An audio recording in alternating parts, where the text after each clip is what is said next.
uma outra questão também que agora me veio na cabeça, que você comentou lá no começo sobre essa situação dos multimercados, assim.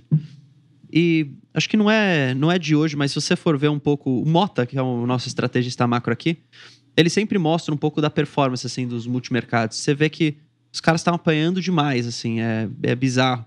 E é um pouco... Eu acho que talvez um pouco por essa incerteza toda que a gente está vivendo de cenário e talvez também dessa puxada do próprio investidor dos fundos ficar sacando na hora errada e ferrar com toda a composição no final do dia. E aí eu queria pegar um pouco da opinião de vocês também em relação aos multimercados, se no momento atual talvez poderia ser uma parcela da carteira de uma pessoa que poderia alocar no multimercado, ou talvez não seja o cenário ideal para isso hoje, talvez espere um pouco mais. Como que vocês olham para isso também? Bom, eu gosto... Essa é uma pergunta que a gente recebe bastante, só que aí eu falei, não, vou a gente perguntar também, para eles. é uma pergunta que a gente recebe bastante. Tem muita gente que odeia fundo multimercado, né? Assim, tem pavor e não investe de jeito nenhum. Eu, obviamente, não sou dessas pessoas, até porque eu vim de fundo multimercado, então sou meio suspeita para falar. Mas o que eu acho, tá? Assim, 2022, os fundos multimercado arrebentaram. Salvaram as carteiras de muita Salvaram gente. geral. Aí veio 2023, foi o efeito contrário. Eles perderam menos do que eles ganharam em 2022, mas mesmo assim o pessoal ficou assustado. Então, assim como bolsa, assim como renda fixa, não é o investimento para você olhar no curto prazo, você tem que olhar no médio e longo prazo. Posto isso, eu acho assim, no Brasil especificamente, a gente tem um problema nos fundos multimercado, que eles estão extremamente concentrados. Você vê facilmente multimercados com 20, 30, 40 bi. Você não consegue operar a curva de juro B com 20, 30, 40 bi. E aí, quando você vai trocar o IPCA+, pelas chips, que foi o movimento que o Verde fez, você destrói o mercado de B, entendeu? Porque não tem liquidez para absorver. É um fundo muito grande. Então, eu acho que assim, o multimercado, quando era mais pulverizado ou quando estava um pouquinho mais nas tesourarias e cada tesouraria fazendo a sua posição, eu tenho a impressão que ele era mais veloz, ele conseguia mais entrar e sair com maior destreza. Hoje em dia, você tem tão poucos gestores e eles estão com tantos bi que você perdeu essa agilidade. Entendi. Então, você só consegue entrar em tendências de longuíssimo prazo. E em 2022, o que aconteceu foi exatamente que não teve tendência de longuíssimo prazo, né? Você teve assim, o juro americano não caiu, ficou mais alto 2023. 2023, desculpa. Juro americano não caiu, ficou mais alto por mais tempo. A Bolsa Americana subiu, mas Multimercado Brasil não compra a Bolsa Americana, né? Raramente. Bolsa Brasileira não subiu. Eu juro, não performou. Então, assim, ficou sem tendência o mercado. E como eles perderam aquela agilidade de ganhar um pouquinho aqui, ganhar um pouquinho ali, que são muito grandes, ficou, assim, uma performance só do 2,20 comendo taxa de administração.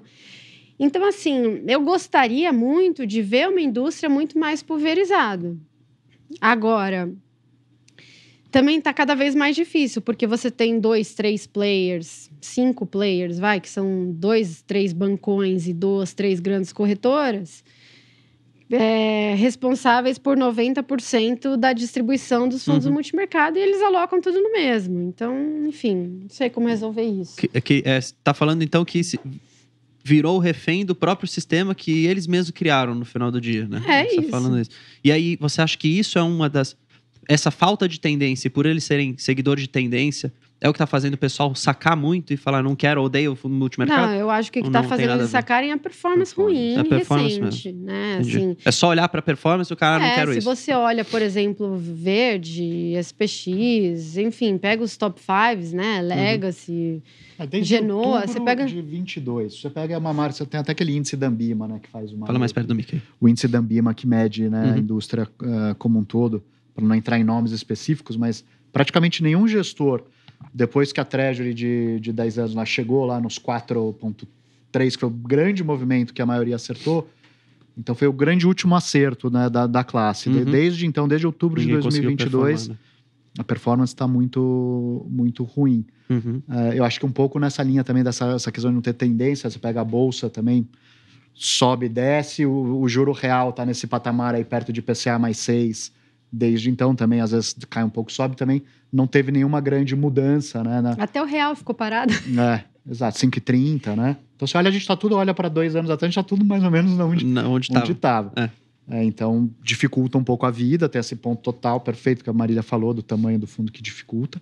Mas eu ainda sou do time que eu acho que faz todo sentido num portfólio diversificado você ter uma parcela do teu patrimônio em fundos multimercado. Eu gosto muito e eu acho que assim, é um erro que a gente sempre, o investidor sempre faz, e não só para multimercado, para tudo, né? De perpetuar o que está acontecendo agora vai ser sempre assim. Então, quando a bolsa está naquele mega bull market, a gente acha que vai ser para sempre. Quando a bolsa está ruim, muitos meses, anos ruins, acho que nunca mais vai melhorar. E eu vejo esse 1 ano e meio ruim dos multimercados, o pessoal também está postergando isso, está prorrogando isso para frente. Eu necessariamente não acho que a gente tem gestores muito bons. E olhando o histórico de longo prazo, já teve outras janelas também de 1 ano, anos ruins. Ou seja, pode ser uma janela de entrada agora, você está falando. Multimercado não tem muito essa coisa do timing, né? Então é diferente de outras classes de ativos, mas eu acho que cabe dentro da carteira de todo investidor de longo prazo que aceita a renda variável dentro do portfólio. Entendi. Eu tenho uma parcela relevante do meu portfólio também em multimercado e gosto de alocar nos meus clientes. Então, apesar de reconhecer que a performance está ruim, não acho que é só porque o recente está ruim, tem que resgatar e migrar tudo. Sempre que você faz esse movimento de manada, como você falou, você costuma errar. Costuma errar, verdade.